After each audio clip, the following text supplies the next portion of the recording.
Hey guys, the recent lengthy video I made on Motorola TV ballast tubes got me thinking.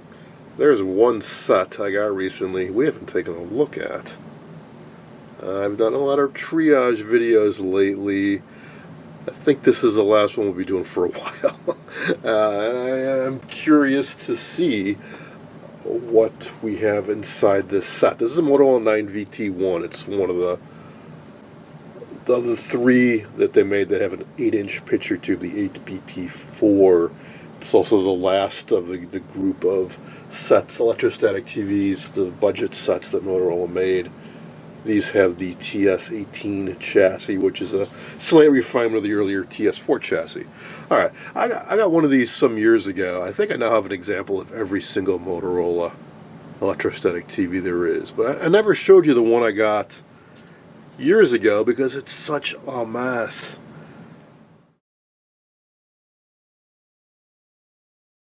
Boy, all the knobs had been spray painted, I think, white or gold. The cabinet had been spray painted black. The grill cloth had been ripped off. The speaker was gone. The emblem was gone. But the only thing worthwhile in it was, I think the picture tube was good and it had the chassis. Well, when I had an opportunity to get one in much better condition, I did. The main issue with this one, as far as I know so far, is the cabinet finish is pretty darn miserable, what's left of it. But it's also a really easy cabinet to refinish. Maybe somebody started doing it, because it seems to have been stripped down here, down to bare wood. And there's some funky goo on it here, so I don't know. These are not the correct knob. It should have red knobs, but they were missing when I got it. I just happened to have a set of gold knobs handy, so I threw them on here. But I'm going to take them off now in preparation for us to pull the chassis. Now, spoiler, I already did take a peek inside the back because I needed a couple 12SN7 tubes to power up another chassis, and I couldn't find any handy, so I plucked them out of this set. Yeah, we can definitely see this is down to bare wood. Weird. And what I saw was strange, which is why I grabbed my camera. Alright, so here's the front. There are three 8-inch versions. There's a portable that has a Tolex covering and one of those hinge lids like the portable Motorola's all do. There is a cool Bakelite version, a 9T1, that's pretty darn popular. You've probably seen that. I think I've shown videos on it before. Oh yeah, I restored one on a Friday night restoration a while ago.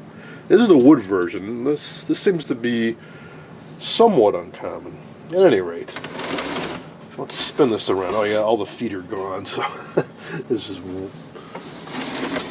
bottom of the cabinet rubbing on my workbench here. It's a little bit cumbersome to move around too. Alright, here we go. So, there are only a couple screws holding the back on. I removed those, and boy, I don't recall on my other set if it had the back or not, but this is weird.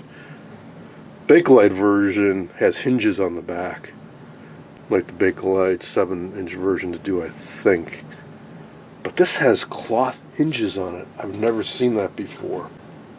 I think they're original because we have rivets here, and there's a cloth band that goes to the cabinet. Doesn't quite tip all the way up though. There's not quite enough slack on it, so it seems kind of odd. Just can get up about that high. So there's the original power cord.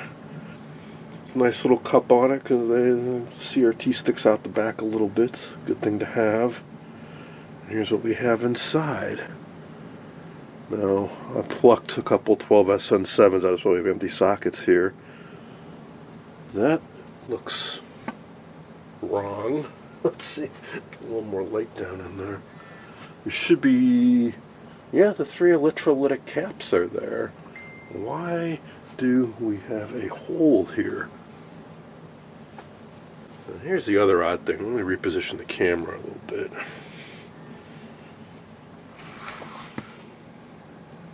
One of the things I found interesting early on about these Motorola sets is that they all have a serial number stamped on the chassis that increments. and they often have a manufacturing date. So years ago, I started maintaining a database of serial numbers, manufacture date, and chassis revision, mainly out of curiosity to see how many of these were made and did the production increase over time, thinking, hey, as the TV got more popular, they start making more and more and more.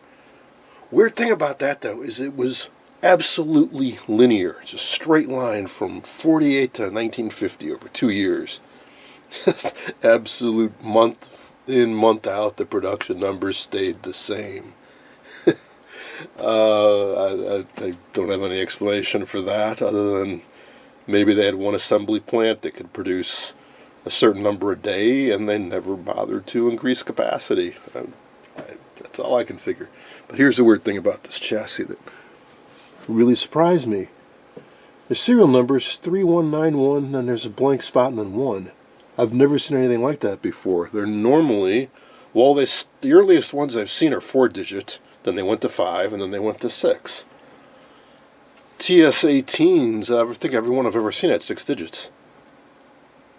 Forget if it's 200,000 or 300,000 range, something like that. So what the heck is this? Was it a misstrike, and there's just a digit missing there? There's also no date. There is an A revision, and when you get into those, things start to get a little different sometimes. For example, for the date, I think rather than having an actual date, because the earlier ones would say like August 13th, 1948. The later ones say something like M150 or something like that, which I think means the first month of 1950. But this doesn't have any date that I can see, so strange. I'm curious to know if any of you have seen anything like that. I'm going to have to dig up some photos of other TS-18s and see, is that normally where the serial number gets stamped? I have seen some oddities with Motorola over the years too, which maybe think maybe they were prototypes or sets employees took home that were out of the lab or something like that. But for the most part, they've been remarkably consistent. I'm trying to carefully take this socket off the CRT base. So I want to do a few things in this video. I'm going to pull this chassis and let's explore it further.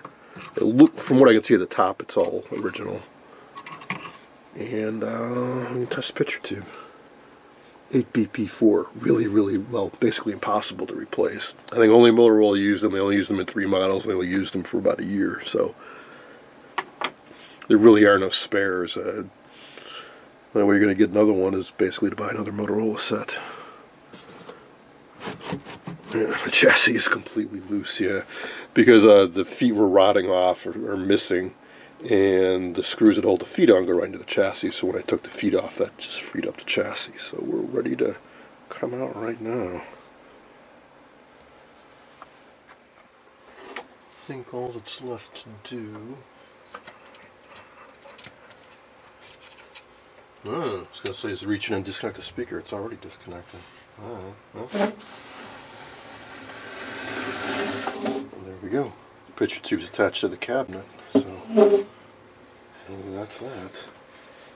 Ooh, that's unexpected. A hunk of wood in here. I'm thinking, a CRT. I wonder if that's factory. Probably not. There's not much that holds a CRT in these. There's a piece of metal wrapped around the neck that goes through a couple screws you tighten down to put tension on it. That's the only thing that holds it in place, basically. There's also a rubber foam gasket around the front of the CRT, and that's it. So this I can tell, that this is loose, so the front must have dropped down and somebody just shoved a piece of wood under there to prop it up. Alright, sure, why not? Boy, I love that funky back. That's so crazy. Canvas hinges. These were budget sets. Let's put this aside and get the chassis up. Ooh, boy, that didn't weigh much. Got the picture tube in there. That cabinet probably only weighs, well, less than 10 pounds, I'd guess. Oh, this is weird. Why are there these holes in the chest? There's 2 more on the side. So bizarre. It is copper plated. Later ones, they seem to just be bare metal. They wanted to shave a couple pennies off production costs. Are these original? Why in the world would there be holes there? There's nothing on the other side. There's a couple selenium rectifiers. That's weird too. Are these originals or replacements? These seem to be bigger than the stock ones I've seen, and I've never seen this insulating material before.